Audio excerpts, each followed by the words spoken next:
This is Vince DeGeorge for Don't Tell Me My Business Media. This is going to be a news segment called See It or Skip It, where each week we'll cover new movies coming out during the upcoming weekend, and possibly some movies already in theaters. Don't Tell Me My Business Media presents Vince, Chris, and John, the DTMMB media team, gives you all the latest reviews, discussions, and news for film, television, music, books, games, and more.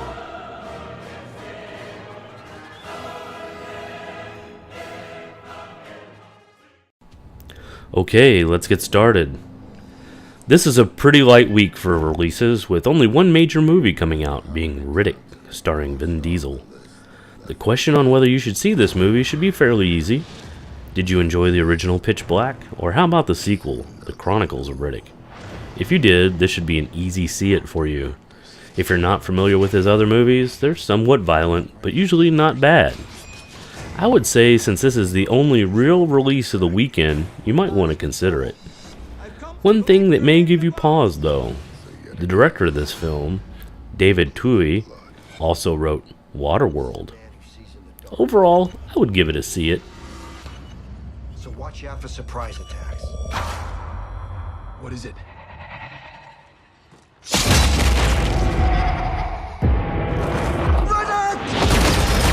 One down. 3 down. You get where I'm going with this. Again!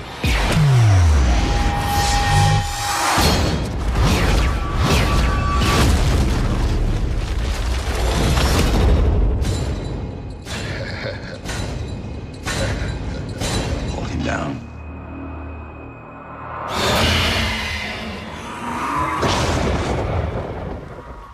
What is happening? Time's up.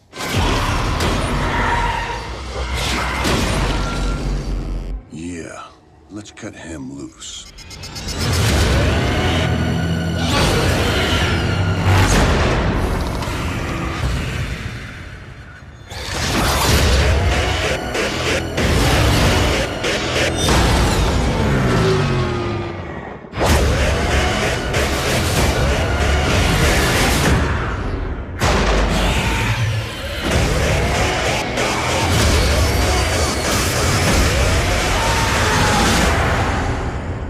You're not afraid of the dark, are you?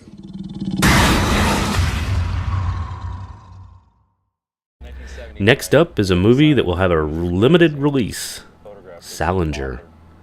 It's mostly a documentary about the famous reclusive author J.D. Salinger.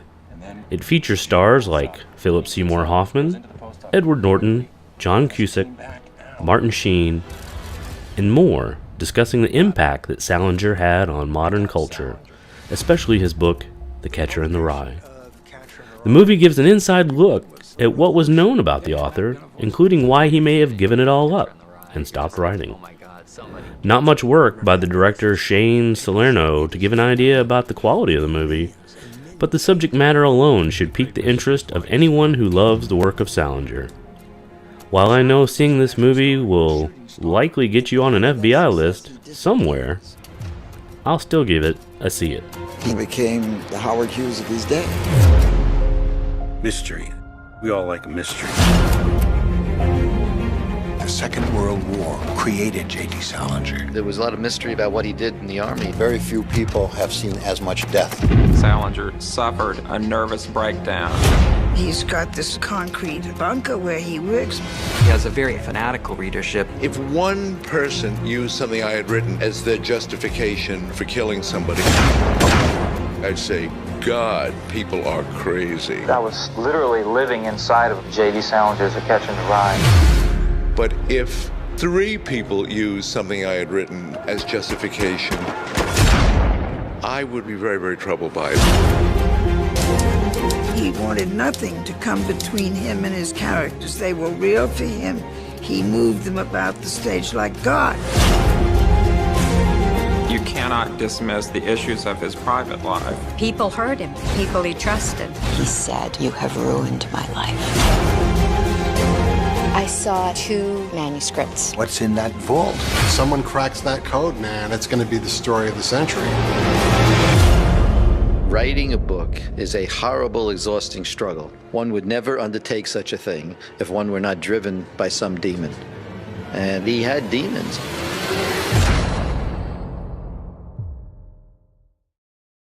Currently in theaters that may be a consideration is The World's End. The movie is directed by Edgar Wright, who directed the previous Simon Pegg Nick Frost movies, Shaun of the Dead and Hot Fuzz. If you like those previous installments, then this is a no-brainer. Maybe you didn't see those other movies, but enjoyed the new Mr. Scott in the Star Trek reboot, or even liked Scott Pilgrim vs. the World, which is another Edgar Wright movie. If any of that sounds good to you, then this is an easy see it. If you're on the fence, but you want to see what is sure to be a decent comedy, see it. I've come to hate the British, so I'll be skipping it. Just kidding. I don't hate Britain, just the people. Good evening, Raymondo. The prodigal son's return. Hi. What do you recommend? Beer. One tap water, please. What? What the hell is this? Why are we even here? We are here to get annihilated. You come back and everything's sort of weird. I suggest you get on your way. It's not us that's changed. It's the town. We are going to get to the world's end if it kills us. Welcome home, boys.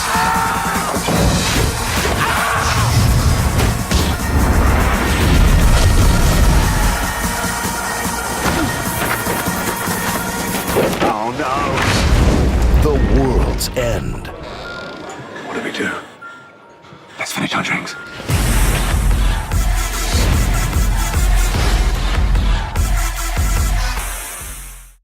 Finally, there is The Getaway.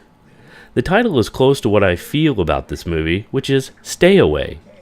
I've heard nothing good about this movie so far, and I've seen nothing good about it. It stars Ethan Hawke as an action star. Really? There's also Selena Gomez. Didn't she date the Beeb at one point? Points off for that, Selena. This movie was better when it was called Gone in 60 Seconds, and that starred Nicolas Cage. The director, Courtney Solomon, who also directed Dungeons and Dragons.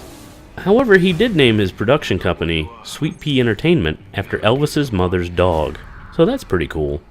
It's safe to say, skip the hell out of this one. Now I have you. I'm watching you. Always. You will await further instructions. Get out. You got the wrong car. Drive away now. I can't! Drive away. Take her with you. What do you want me to do with her? Kill her.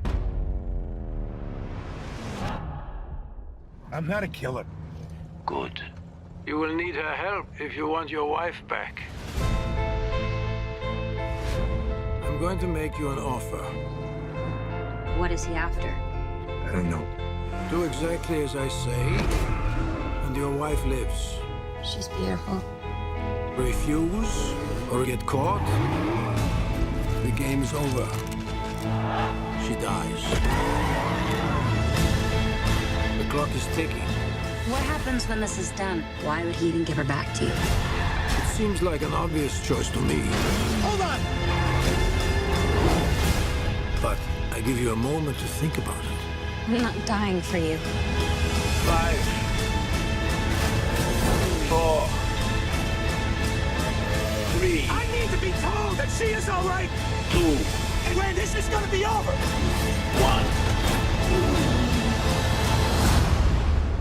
1. Your answer, Mr. Magna. I want my wife back.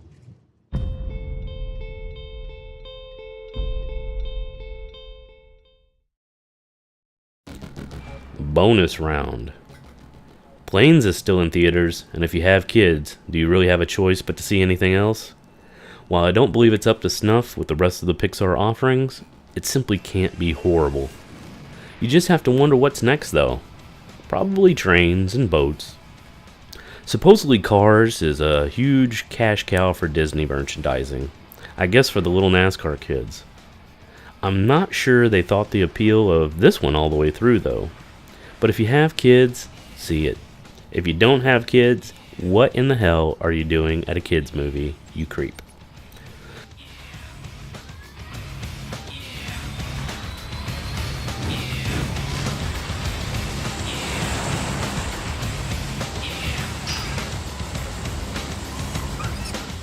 Okay, guys, on second thought,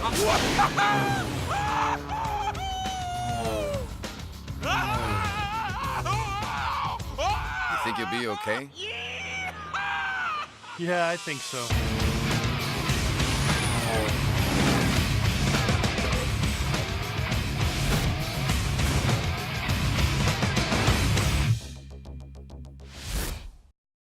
Those are my recommendations for this week. Next week we'll discuss Insidious Chapter 2, The Family with Bob De Niro, and Prisoners with Hugh Jackman and Jake Gyllenhaal. Calm down, ladies. See you next week. This has been a Don't Tell Me My Business Media production. Keep that dog quiet!